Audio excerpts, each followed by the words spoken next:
Depraved is a game that is quite interesting coming into the market, as we've had a lot of city builders in the past. Games such as Banished or Life is Feudal Forest Village have been quite prominent in this sort of genre, but this is slightly different. A lot like Ancient Cities that is trying to take the genre into the Neolithic era, Depraved is trying to take it into the Wild West. Here you're going to have cowboys and Indians, you're going to be going around and you have to survive as a Wild West colony. Sit back, relax, and welcome to tonight's video on Depraved.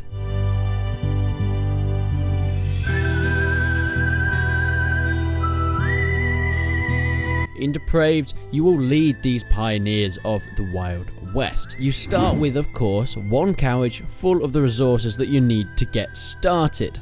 You have a procedurally generated world, so it's going to be different every time, and this is really nice. I love how games are going into this procedurally generated world stuff, as it really brings out the longevity of the game. People can go back into the game and have something different every single time. You can start getting your resources from the ground, such as mining or cutting down trees, or you can also trade with other places. This way you can get resources from different things. Don't put all your eggs in one basket. If you run out of a certain type of resource, you're going to have to rely on trading, and vice versa. You need to be able to have both in there as well.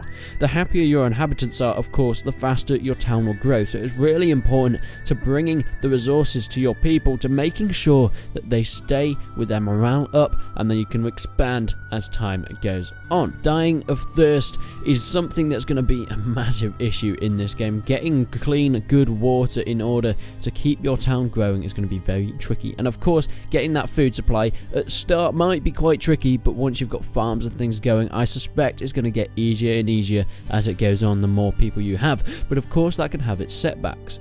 The more people you have in your population, the more food and water you're going to need, so you're going to have to compensate for that with more work in there as well. Not only is there things like weather that can tear down your buildings and make your people suffer, but there will be illnesses and natural disasters. Talking about these natural disasters, of course there'll be things like storms and illnesses, but also, like I mentioned at the beginning, bandits or Indians will strike you, and they can probably tear down your whole civilization, setting you back to part 1. You have to be able to defend yourself and make sure you do not fall to these dangerous things that are in the outside world. Each of your inhabitants have their separate needs. They all need different things in order to survive and, of course, thrive. The basic things such as food and water is a given, but other things such as pioneers need meat or colonists need fish are very different and unique twists to the game. Having a shortage of food will affect how they work and, of course, whether they survive or not, obviously. But not only can it affect this, but of course how your inhabitants behave. If you have not much food, not much resources, it will affect them in a very negative way. Unhappy inhabitants commit raids and other criminal offences, or simply just leave the town. Of course, your town will diminish if your guys are unhappy. Maybe they'll steal from your food stores, or maybe they'll go around murdering people. Of course, that is going to diminish the amount of population you got in your town, or if they just pack up and leave because their fulfillment of their basic needs is not up to the standards. But of course, you need to grow this town, but you have to watch out for the growth as well. This is going to be another factor. Overcrowded towns are going to be a massive issue. You're going to run out of raw materials at some point if you have too much demand for them, and of course this needs to be kept on top of at all time. You need to choose exactly where you want to settle your town so it has these resources nearby, and maybe expand further in the future. Trading with newly founded outposts and other cities and towns is going to be something extremely important there. But once again, the happiness of your inhabitants is one of the most important things to keep your famine and your illness or lawlessness away, and to make sure the growth of your town is up to standard and going as it should be. Talking about raw materials and keeping them as they should be, that's not as simple as you might think. Things need to be processed. They can't be used as the raw materials. I suspect this is going to be things such as linen. For example, you're going to have to make this into thread and maybe some cloth, make it into clothes or a bowstring. So you're going to have different steps to take in order to create either weapons or armor, or maybe even products and things that you can trade later on. This will also be used things of processing wooden trunks into wooden boards and things like that to make materials, or carts to process and move other things around, or the production of bread. That's quite a good example, where this requires probably a longer chain. For this, you'll need grain garden, and the farmer will have to water it from the well, of course. Then they'll have to wait time for it to grow. Then they'll have to take the wheat and process it, maybe grind it down, and make those 2 raw materials into bread, which is such a cool simulation of life, and I love the kind of games that put this into their world. But let's not forget, this is the Wild West. This is a dangerous zone. There will be many challenges that you'll have to face along the way. This will not be just you settling down as inhabitants. There'll be other places. While in the desert, the food and supply will remain, of course, a difficulty, not just at the beginning, but will probably be a challenge without, especially if there's natural disasters. You might ruin your grain store or something like that, and you're going to have to replenish, or your farms may get bogged down, or even worse, set on fire or something like that.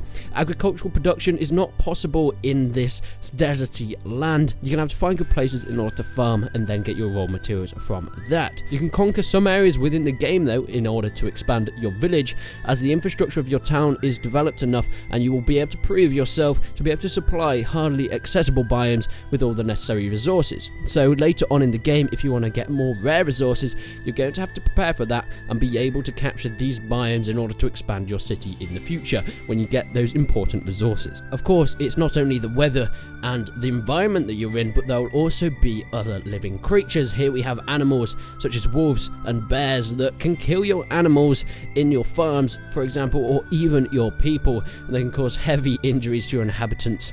And yeah, you're going to have to watch out for them. So not only do you have to defend against people, but also these wolves and bears and other animals. And talking about people, like I mentioned before, the bandits and the Indians, don't underestimate these guys, because they will rob you, they'll commit raids, they will burn down your village if you're not careful, and you need to make sure you are well defended.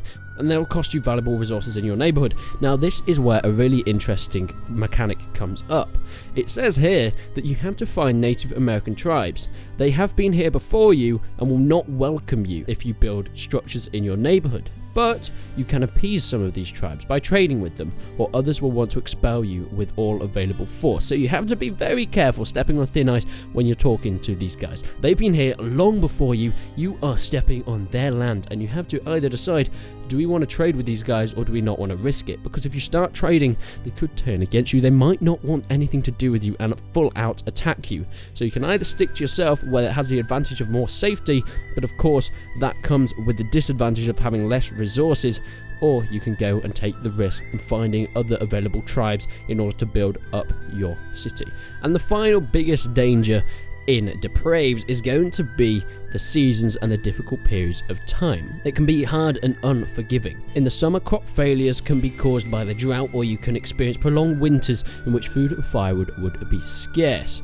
If you have not made provisions for these long periods, this could mean the end for your town. Fear the epidemics, in which your inhabitants can suffer from sudden illnesses, and these can be very harmless at times, such as influenza, but they can go up to cholera and can spread fast and lead, if untreated, to death. So yes, you can have different diseases that can be more or less harmless a lot of the time, unless you don't take care of them, and they can expand and evolve into something a lot more deadly and dangerous for the people of your town.